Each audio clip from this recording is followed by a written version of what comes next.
Tungod sa virus nga corona, ang negosyo o pangita apektado gamay ra kita.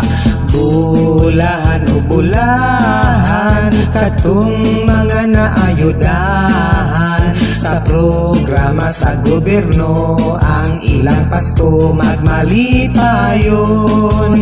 Sunod pang tuig mahuman ang bakuna, mabuhigit pasali sa China o Rusya.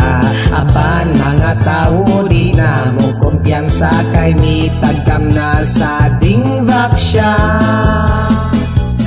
Pasko na usab ting panay gunting karuling, o kira unta nga mag-social distancing. Apan unsaon pagkanta o kasadya, kung gisampungan o face mask ang baba. Pasko, Pasko, uban di mo uli, hadlok i-quarantine, bisag walay gibati. Pasko, Pasko, uban gid mo uli, bisag walay pundo, lisod kaayo ay sapi.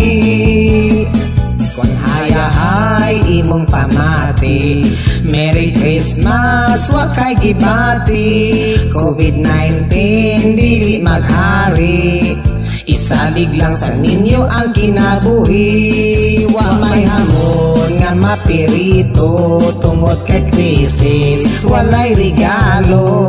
COVID-19 maoy perwisyo, nagdisturbo sa pagsaulog sa Pasko. Dum dum dum dum dum dum dum dum dum dum dum dum dum. Hoy COVID, sunod tuig ayaw na pagdumdum.